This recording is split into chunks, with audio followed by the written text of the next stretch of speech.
So we partner with Title I schools and marginalized communities, and we help them create community-centered programming geared towards helping them increase how their teachers are recognized, drive more support directly into their classrooms, and create innovative ways to impact how their teachers are compensated.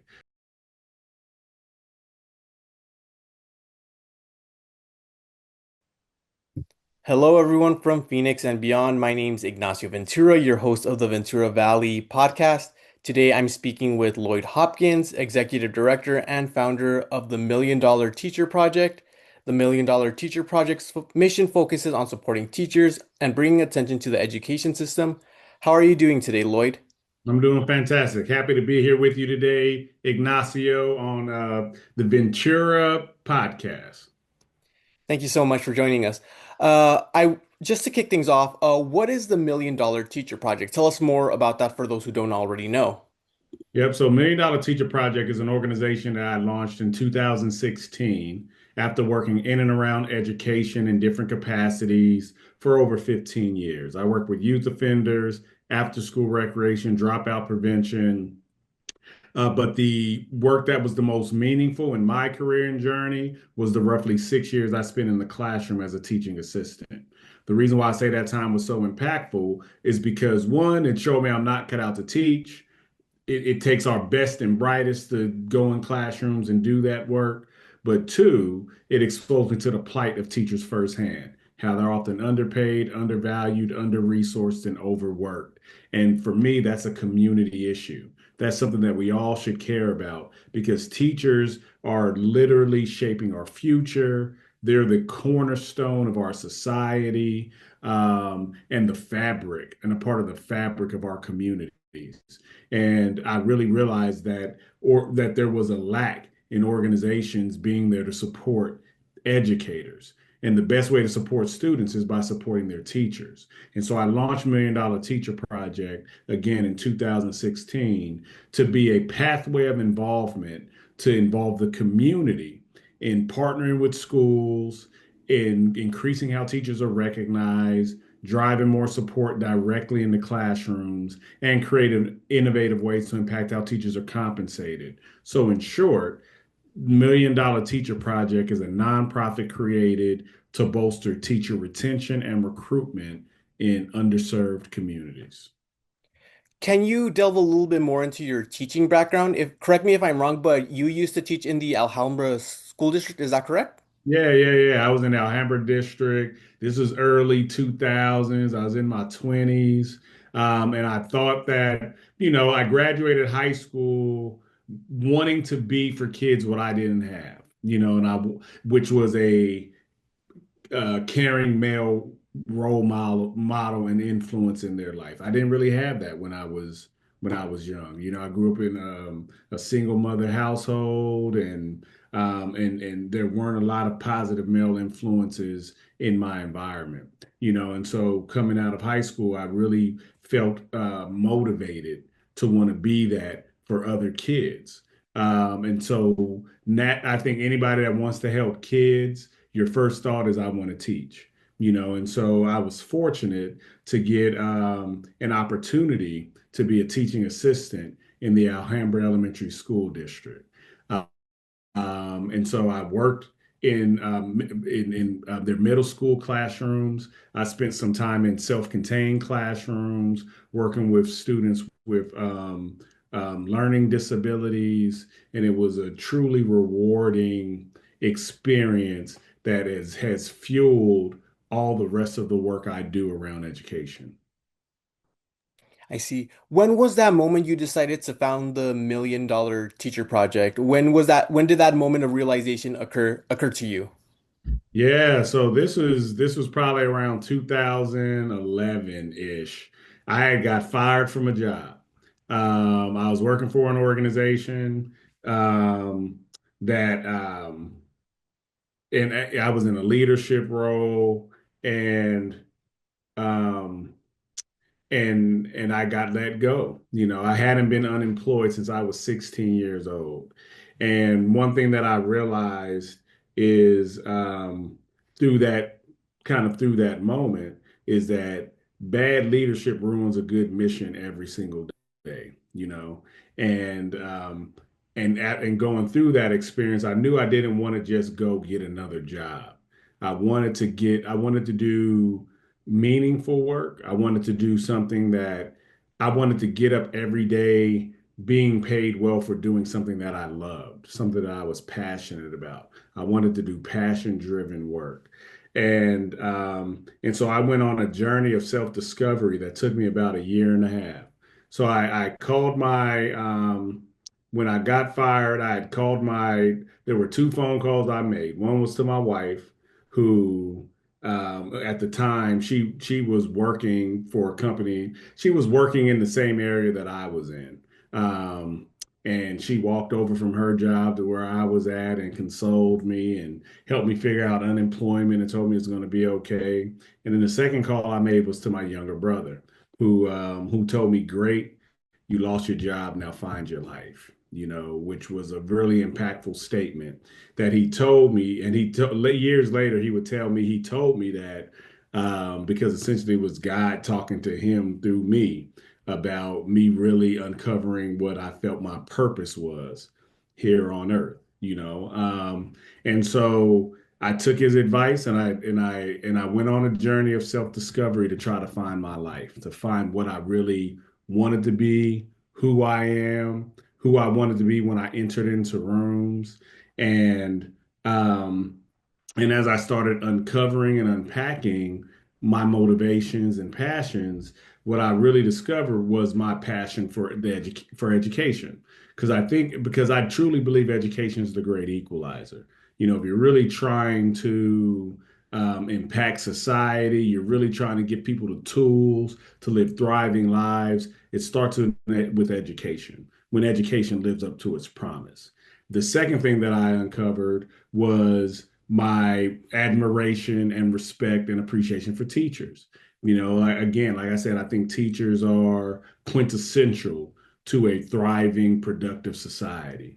And so as I was going through my journey, I I realized that the work that I wanted to do was something around education and making sure and supporting teachers and building a business model around that. And so I put those two things together, and Million Dollar Teacher Project was born. I went back to school, got my degree in nonprofit leadership and management from ASU, and used all my time in class to use all my time back in school to build the business plan for this organization. All of my teachers became consultants. All of my class projects revolved around me exploring different aspects of the situations that teachers were in and figuring out how I could, in some small way, create an institution that could help improve that situation. And I graduated May 2016, and Million Dollar Teacher Project was officially launched October 2016. You talk about supporting teachers, and I want to know, how does the Million Dollar Teacher Project support teachers? What kind of work do you guys do? And I understand you guys have these pillars. Tell me more about those pillars with the project. Yeah, so what we do is we partner with Title I schools in marginalized communities. So Title I schools are schools where at least 80% of the students are on free and reduced lunch. And if you're on free and reduced lunch, that means you're living at or below the poverty level.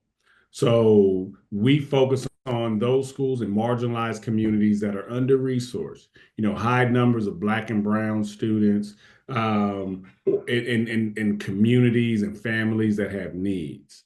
Because what we really want to do is we want to balance the playing field when it comes to students getting an equitable quality education. And again, for me, that starts with teachers. So we partner with Title I schools in marginalized communities, and we help them create community-centered programming geared towards helping them increase how their teachers are recognized, drive more support directly into their classrooms, and create innovative ways to impact how their teachers are compensated. So those are our three pillars: recognition, support, and compensation. And what we do and what that looks like in practice is under recognition, we do full catered lunch celebrations for teachers. through a program we call Take a Teacher to Lunch. We also do monthly teacher spotlights based on community nominations. People can nominate a teacher. We go through those nominations and select one a month to be our 1 in a million teacher. And that teacher gets a green carpet display in front of their entire campus. Under our support pillar, we do a program called Classroom Support Team, where we work with universities, community colleges, volunteer organizations to recruit teams of interns and volunteers to work directly on a school campus in support of a grade level of teachers. The team helps out with lesson planning, curriculum development, classroom management, parent engagement, and truly just they're there to assist teachers in as many ways as possible. Um, from September to March, and each member of that team contributes at least 10 hours a week. So we're giving teachers around 3,000 hours of their time back from the additional support we bring in from the classroom support team. We also do an annual classroom supply drive called the Teacher Tree that's based on a giving tree concept. So what we do is we put, so imagine around Christmas time, you see programs like Salvation Army. They put Christmas trees out in shopping centers with their Christmas Angels program. And each tree has angels on it with wish lists from teachers. We take that same approach, but instead of a Christmas tree around Christmas time, we do apple trees around back to school time. And each apple tree has apples on it that contain classroom wish lists for teachers from teachers. People can come by, pick one of the apples, go out and get that donation or get that item, get it to us, and then we get it to classrooms. And then under compensation, we have a program called the Teacher Appreciation Package, or TAP for short, where we work with businesses to offer meaningful discounts to educators twice a year or year round, where teachers can just show up with their ID and get access to a meaningful discount on goods and services across Arizona. And how do you work with these teachers? Does your organization reach out to them? Do schools reach out to you guys? How does that work? Yeah, it's kind of a combination. So we partner with schools. So we have a our delivery system is through a focus school concept. So what our focus schools are schools that we partner with for 3 to 5 years, and we saturate them with our programming. So every program that we offer, the school gets that for 3 to 5 years. We do the heavy lift the first 3 years, and then in year 4 and 5, we're helping the school build the capacity to run our programs on their own, and then we move on to another school and repeat the process. So our goal is to create communities of focus schools operating under the $1 million teacher project umbrella or philosophy. To your knowledge, how many schools has a $1 million teacher project served? Well, we've across the valley over the nearly decade that we've been in operation, we've served well over 40 schools across the valley. We had and we've had three focus schools of those over 40 schools. Can you elaborate on what are focus schools? Yeah, so again, focus schools are schools that we work with intensely for 3 to 5 years. And we saturate those schools with our programming for those 3 to 5 years. It helps us build stronger relationships with the schools, more entrenched partnerships with the schools, and collect stronger data that where we can show relationship between our program model and teacher retention, recruitment, and student outcomes on the campus. So we partner with focus schools for 3 to 5 years. The first 3 years, we're doing the heavy lift of program implementation. And in year 4 and 5, we help the school build the capacity to do that on its own, to run our programs on their own, and then we move on to another school and repeat the process. Do you guys just serve schools in Phoenix or outside of Phoenix as well? From what are the different municipalities that you guys serve? Right now, we're largely Greater Phoenix area. We We have some schools we've partnered with in Tempe and Chandler, Mesa area, but we're largely Greater Phoenix. Our goal over the next 5 years is to be a statewide entity, and then at some point national. And our big picture is we want to be international. I like to my what I like to say is I want to serve teachers wherever there are teachers at, and I believe as a global society we can always do more for our educators. You said that you had also partnered with universities and community colleges. Can you tell me more about those partnerships and which universities and community colleges you partner with?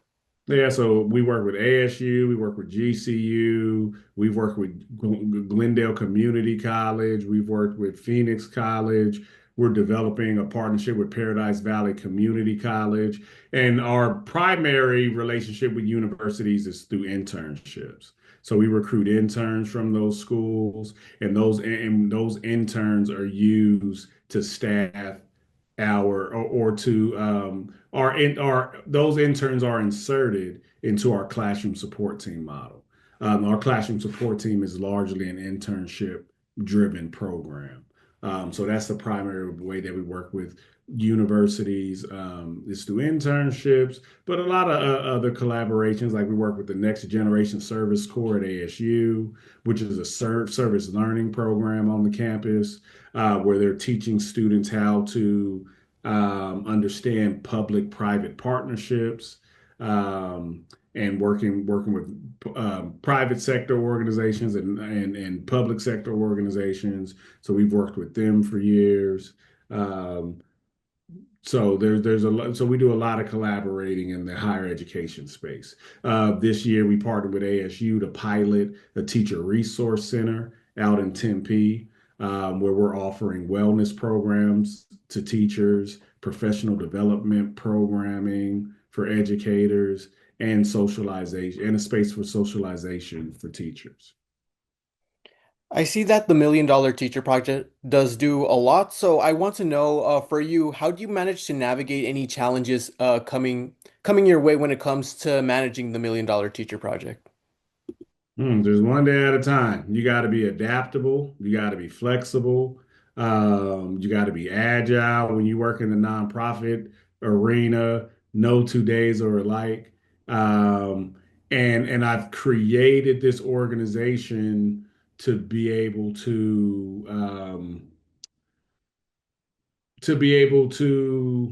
thrive in different environments, as culture changes, as society changes, as things change in the political sphere. I've really tried to be thoughtful around how we deliver program to make sure that we can also adapt with those changes. So it takes a lot of patience.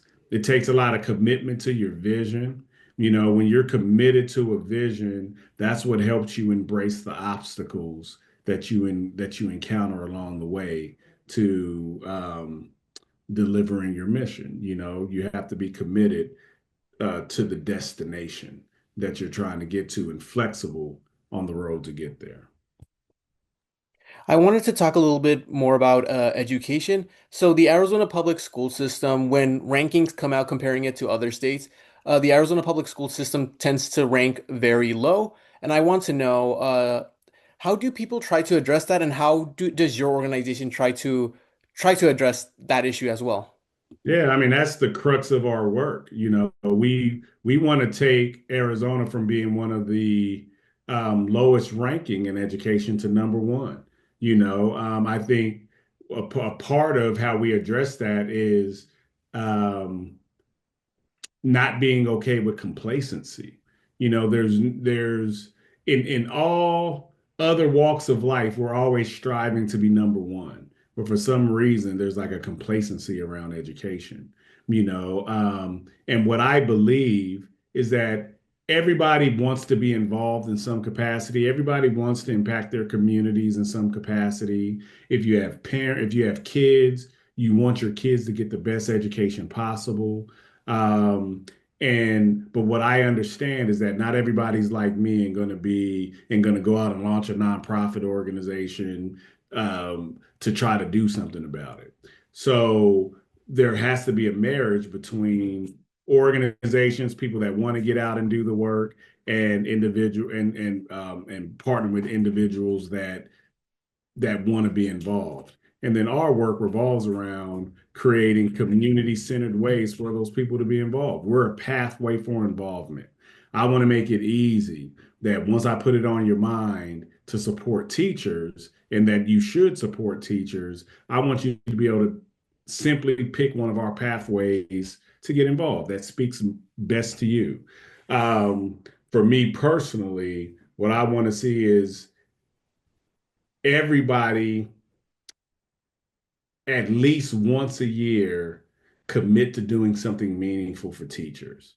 To me, that will create systemic change in our communities. If as a society that becomes culture, so our work it revolves around turning supportive teachers into culture, making it easy for people to be involved, and not being willing to be complacent or settle for the status quo when it comes to our education system. People need to understand that they can make a difference, that they can take ownership of how their schools perform, um, and have thriving schools.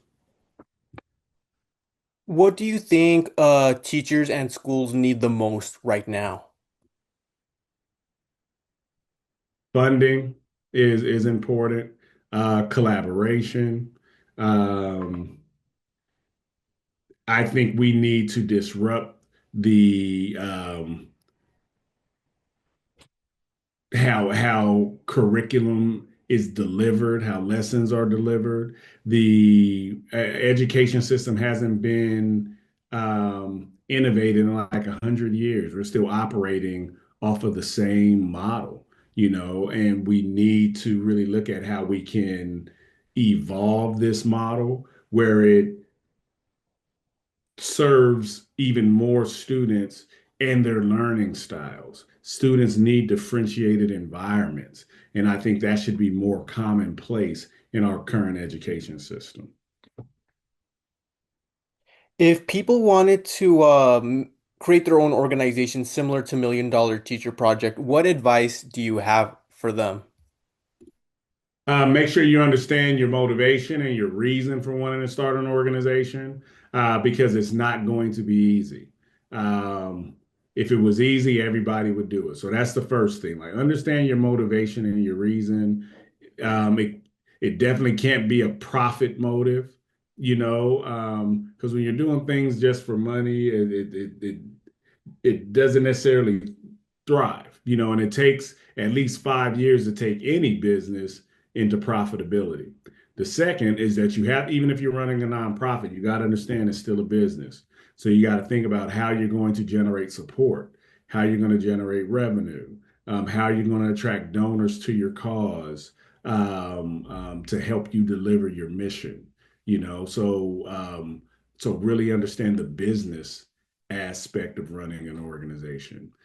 So I think those are the two key things, really understanding your motive and your motivation. Um, and yeah, so really understanding your motive and motivation, understand that this is a business. Nonprofits are businesses and should run as such. And then be willing to just dig in and do the work. Dig in, do the work, especially if you're a founder. Um, you have to be ready to do some of the aspects of the work you don't enjoy. You got to be the janitor, you got to be the IT person, you got to be the fundraiser and the face of your organization all at the same time, so you have to be prepared for all those things. I asked you earlier, what are the challenges to running an organization like your project? But I also wanted to ask, what have been your favorite memories being affiliated with the Million Dollar Teacher Project? Yeah, my favorite memories is getting our first big investments from the Arizona Department of Education, Arizona Community Foundation, um,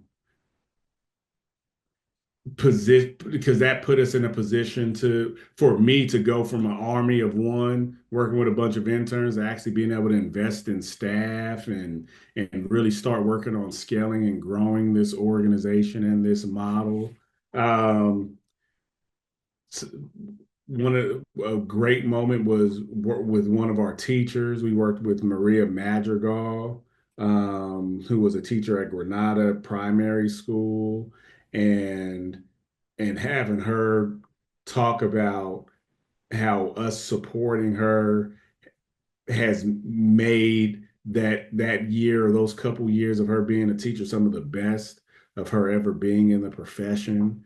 Um, we do an event called the Adult Field Trip every year.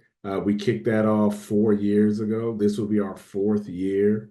And the first 3 years we did it at the Children's Museum of Phoenix, and just seeing people come together around supporting teachers.